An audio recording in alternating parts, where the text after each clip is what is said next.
Mapagpalang araw kaibigan. Minsan na naman, nandito na naman po tayo sa Barangay 128, Zone 10, District 1, Balot, Tondo, Manila upang magsagawa ng Garden Bible Study. Pero bago natin sisimulan, tayo muna po ay ahawit kay buti-buti mo Panginoon. Yan. Alam nyo, magandang bagay na bago tayo magsimula sa ganitong gawain ay inaawitan natin ang Panginoon Diyos. Amen. Okay? Awit po tayo kay buti-buti mo Panginoon. 1, 2, 3. Buti-buti mo, Panginoon, sa lahat ng oras, sa bawat araw, kay laging tapat kong magmahal, iyong kaway pawalang hanggan. Pinupuri, sinasamba kita, dakilang Diyos at Panginoon, tunay nga'y kay walang katulad, tunay nga'y kay di nagbabago, buting Diyos sa aming nagmamahal. ay buti-buti mo, Panginoon, sa lahat ng oras, sa bawat araw, kay laging tapat sumamahal, iyong kaway walang hanggan. Pinupuri, sinasamba kita, Amen. dakilang Diyos at Panginoon, tunay nga'y kay walang katulad, tunay nga'y kay di nagbabago, buting Diyos sa amin nagmamahal, mabuting Diyos sa amin nagmamahal. Minsan pa, Panginoon Diyos, kami po lumalapit sa luklukan ng iyong biyaya upang samahan kami ng aming pagbubulay ng iyong salita sapagkat ang iyong salita ay ang aming buhay. Salamat po sa ngalan ni Jesus. Amen and amen. Leader daw siya eh, leader ng warrior. Ano ba? Yan ang tawag sa... O, tayo, Gos, basahin mo po. Mateo chapter 9, verse 35. Yan.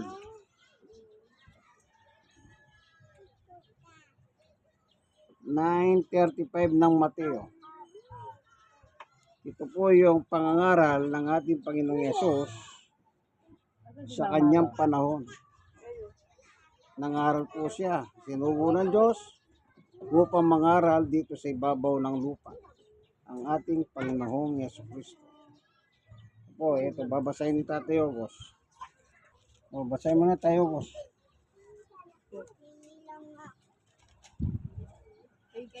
Ilibot Isus ang lahat ng mga bayan at nayon noon. Nagtuturo siya sa kanilang mga sinagoga at ipinangaral ang magandang balita tungkol sa pag-aari ng Diyos. Pinanggaling din niya ang lahat ng uri ng sakit at karamdaman. Amen. So, nagpagaling po siya ng aral. Hindi lang siya ng aral, nagpagaling pa ng sari-saring sakit ng mga tao sa kanyang panahon. Kaya yung benepisyo po ng pangangaral, hindi lang pangangaral eh. Kasama po yung pagpapagaling sa mga may sakit. Totoo yan. Kasi lagi po ang pagpapagaling kasi ang salita ng Diyos hindi lang po sa kaligtasan, pati sa kagalingan ng iba't ibang klaseng karamdaman. Okay? Sila Pedro naman ay isinugo niya. O, Tatay Ogos, Mateo chapter 10, verse 5 and 6. Yan. Sinugo niya sila Pedro, yung grupo ni Pedro. Yan, nung ang Panginoong Yesus nangangaral, nagsugo rin po siya kagaya nila Pedro. 5. Sige po. Ang 12 ito sinugo ni Isus at ang kanyang pinagbilinan huwag kayong pupunta sa lugar ng mga hintil o sa aliman bayan ng mga Samaritano. Salip, hanapin nyo ang mga nawawalang tupa ng sambayanan ng Israel. Amen. So yung grupo po nila Pedro, inassign ng Panginoong Yesus sa mga Hudyo, mga Israelita. Ngayon, si Apostol Pablo naman, isinugo rin ni Yesus. Pero pagsusugo ni Jesus kina Pedro, habang nandito sa lupa naman si Jesus kasama niya. Yung kay Pablo naman, isinugo niya si Pablo, ang Panginoong Yesus ay nasa langit na. Naganap na po yung dinimanda siya, inatulas siya kamatayan, namatay siya, ikatlong araw, nabuhay siya. After 40 days, umakyat sa langit. Then, doon po nangyari yung pagsusugo kay Pablo. Kaya si Jesus ay nasa langit. Nang suguin naman niya si Apostol Pablo. O, tingnan na po natin, no? Gawa 26 na Tayogos. Dito po natin mababasa yung pagsusugo niya kay Apostol Pablo. Yan. Tingnan po natin, dito sa Gawa 26, magbuhat po sa 12, 13, 14, 15, 16, 17, 18, hanggang 18 yung Tatayogos. Yan naman po yung sa kay Pablo. Dahil si Pablo, apostol din po ni Jesus, kung saan si Pablo isinugo sa mga entil naman. Entil. Yan. Kasi po ang tao sa Biblia, dalawa lang. Kung hindi ka Hudyo, entil ka. Okay? Sige. 26, 12 hanggang 18. Yan ang layunin ng pagpunta ko sa Damasco. Taglay ang kapangyarihan at paintulot ng mga punong pare ng katanghalian tapat. Habang kami naglalakbay, nakita ko si Haring Agripa, ang isang nakakasilaw na liwanag mula sa langit. Itong maliwanag pa kaysa araw. Totoo, nakakasilaw ang liwanag ng paligid namin magkakasama. Kami lahat ay natumba sa lupa at narinig ko ang isang tinig na nagsasabi sa akin, ang wika Hebrew, Saulo, Saulo, bakit mo akong pinag-uusig? Sinasaktan mo ang iyong sarili sa ginagawa mo niyan para mong nisipa ang matulis na bagay. At tinanong ko, sino po kayo, Panginoon? Sabi ko na pumunta na sila dito. At kanyang sinabi, ako si Jesus na iyong inuusig. Tumayo ka. Nagpakita ko sa iyo upang itinalaga ka bilang aking lingkod at pagtutuo tungkol sa mga nakita mo ngayon at sa mga pinapakita ko pa sa iyo. Ililigtas kita mula sa mga kababayan mong Hudyo at ngayon din sa mga hintil kung saan kita sinugo. Mumulat mo ang kanilang mga mata. Ibabalik sila sa kaliwanagan mula sa kadiliman. Ililigtas sila sa makapangyarihan ni Satanas at ibabalik sa Diyos. At sa pamagitan ng pananampalataya nila sa akin, sila'y patatawarin sa kanilang mga kasalanan at bibigyan ng lugar kasama ng mga taong ginagawang banal na Diyos. Amen. So maliwanag po ano. Meron silang designation. Si Pablo sa mga Hentil. Si Pedro sa mga Hudyo. Tayo po mga Pilipino dito po sa Manila o Philippines, Hentil po tayo. So ang ating apostol sa Biblia, walang iba kundi si Apostol Pablo. Kaya yung sulat ni Apostol Pablo, intended sa mga Hentil. Bagamat, sa panahon nila, halo-halo ng tao noon eh. May mga napapangaralan si Pablo ng mga Hentil at meron din napapangaralan si Pablo ng mga Hudyo. Pero, maliwanag ang kanilang assignment. O Pablo, sa mga Hentil ka. Pedro, sa mga Hudyo ka lang. Ay, kung merong mga laing nakatira doon sa pinupuntahan nila, eh walang problema yon. Baka maging malikot pa inyong kaisipan. Sasabi, oh, meron palang Hentil doon at meron palang Hudyo. Oo, kasi po ang mga tao nagkakalat-kalat na noon.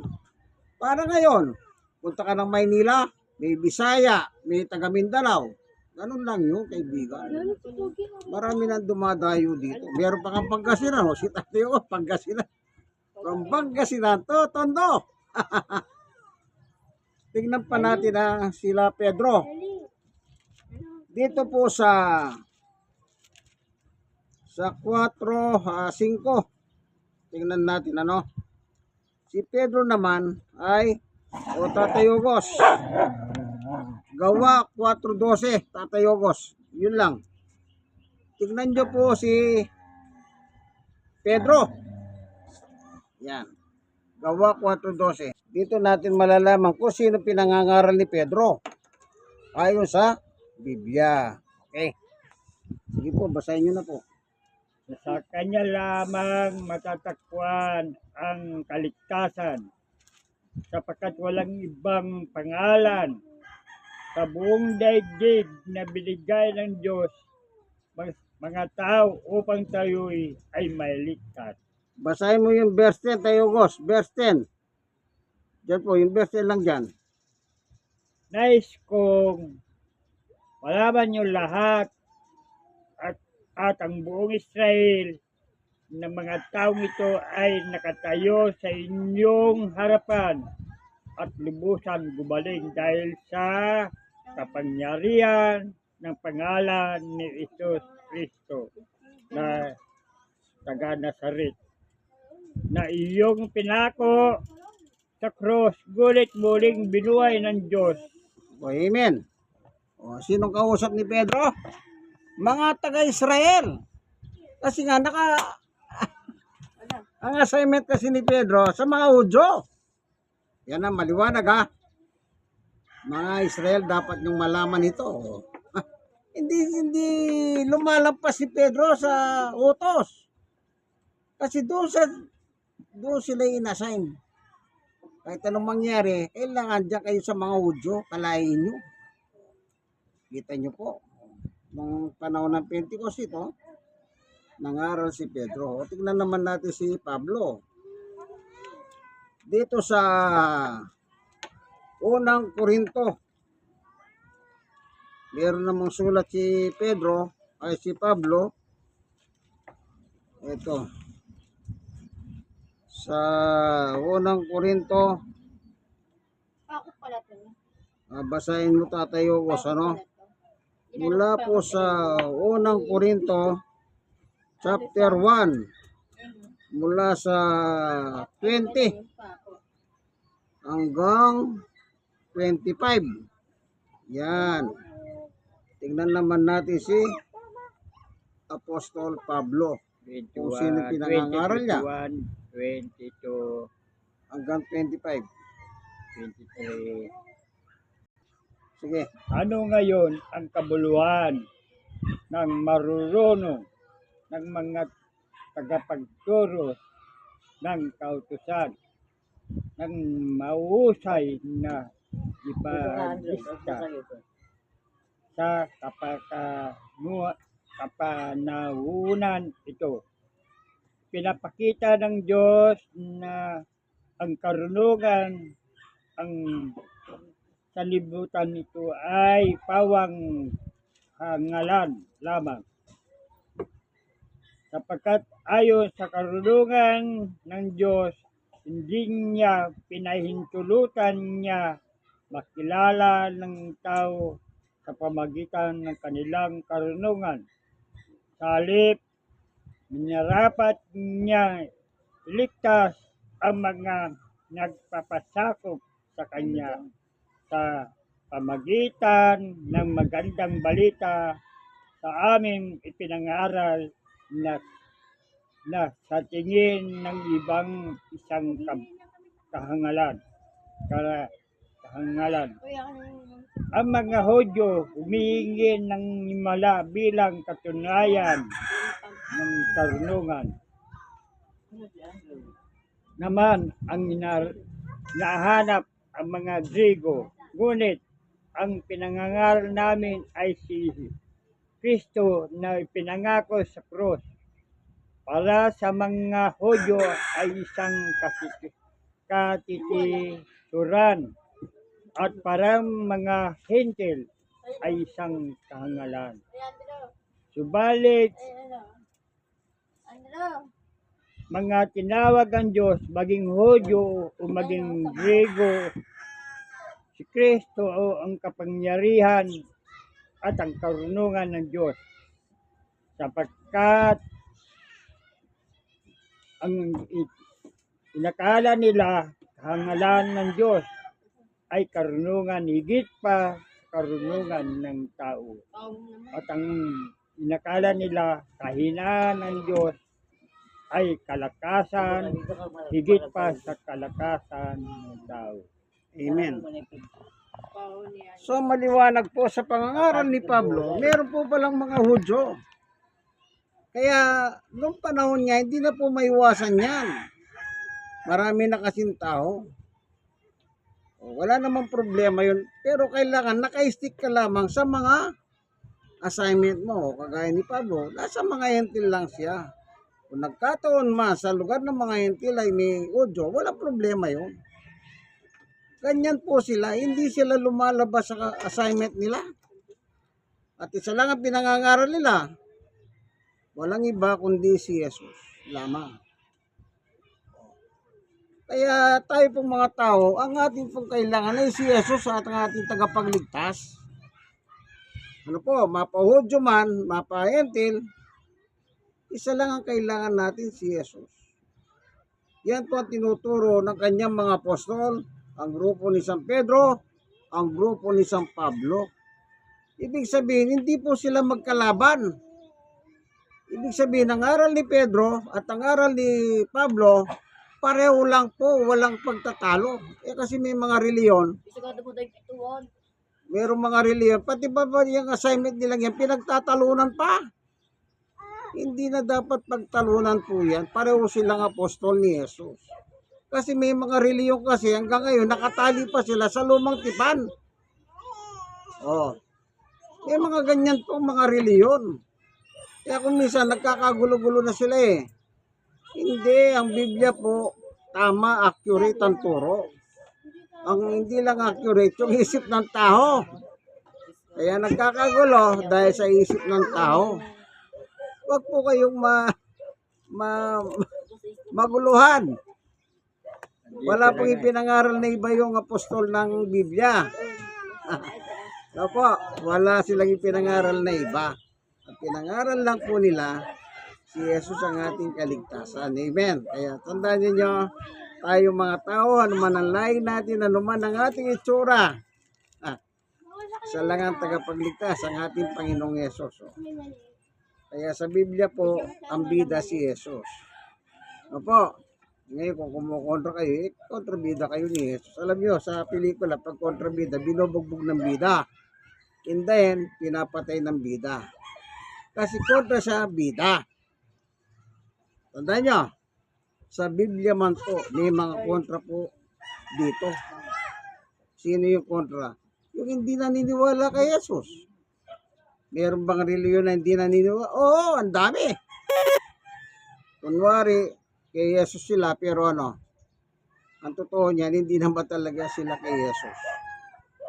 Marami po. Suriin nyo mga reliyon nyo. Baka yung reliyon nyo, kaibigan, isa po yan sa mga antikristo. Mag-ingat kayo. Kasi sabi ni Jesus, mag-ingat po tayo. 24:4 ng Mateo at 5. Panguli. O tayo, Gos. Basahin mo yun. 24 ng Mateo, panguli. Kung saan ipinag-iingat po tayo ni Jesus Christ. Kasi po, kasi may mga peke. Ano po, pero kung kagaya ko po yung pinagkikinggan ninyo, sigurado hindi po kayo maloloko. Hindi naman po ako maloloko eh. Okay. 24, 4 and 5 ng Mateo, Tatayogos. Ayan. Tingnan po natin yung warning 45. ng ating Panginoong Yeso Kristo. 45 po. Mateo 24, 4 at 5 ang talata. Sige po, basahin niyo po. Sumagot si Jesus, mag-ingat kayo upang hindi kayo mailigaw. Dinuman, maraming paparito sa pangalan ko. Marami silang maililigaw.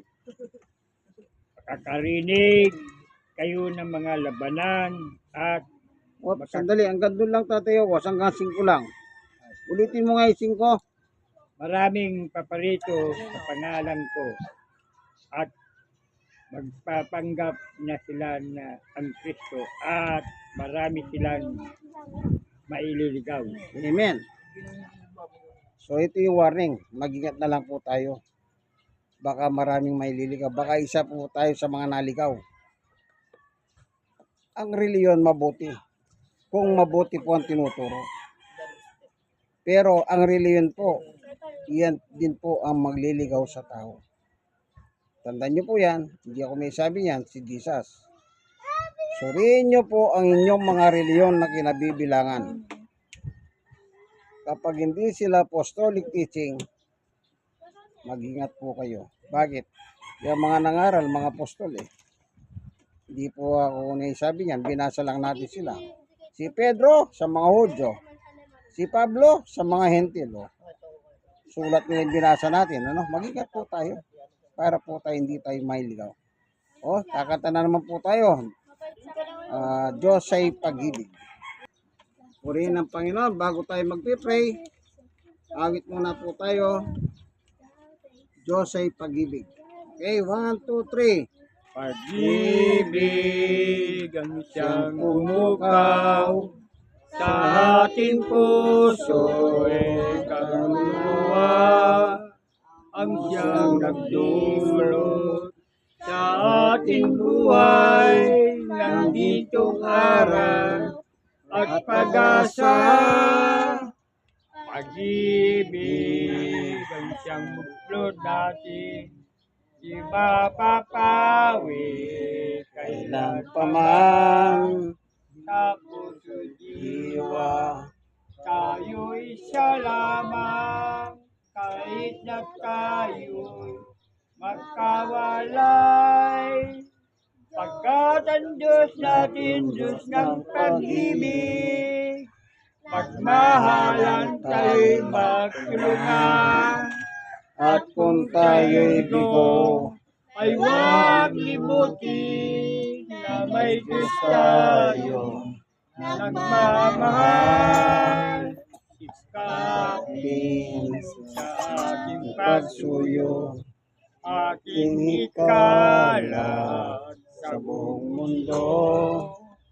pag-ibig ni Jesus, Ang siyang sumakop sa bawat pusong uhaw, sa pagsuyo. Pagkat ang Diyos natin, Diyos ng pag-ibig, mahala tayo'y magtulungan. At kung tayo'y bigo, ay huwag limutin na may Diyos tayo nagmamahal. Diyos ay pag-ibig. Maraming po salamat sa iyo, Panginoon Diyos, at pinakain mo na naman kami ng aming pagkain pangkaluluwa. Salamat po, pagpalain mo po ang bawat isa narito sa aming Garden Bible Study. Ang pamilya ni Tatay Ogos, kasama po natin si Brother Marlon. Siya po kasi yung service yung motor niya. Salamat po sa ngalan ni Jesus. Amen. Ito po ang inyong kaibigan kay Jesus, Brother Manny Bautista. Nandito po tayo sa Marala, sa Paradise Heights, sa housing, permanent housing. Dito po sa Smoky Mountain, kung tawagin nila, Barangay 128, Zone 10. Zone 10, District 1, Baluk, Tondo, Manila. God bless us all po. Minsan pa, ito, tignan po natin, si Brother Marlon. Lahi po ka Amerikano yan. Lubi. Ayan po, si Nanay Claring, ang Tatay Ogos. Sila po yung dito, nakatira dito. Nakilala ko po sila at nagbuhat noon, nagtuloy-tuloy na po ang pagbisita sa kanila every 4 o'clock ng Sabado ng hapon dito sa Barangay 128. Sige po, hanggang dito na lamang. God bless us all po. Yung kaibigan kay Jesus, Brother Manny Bautista. Kabayo.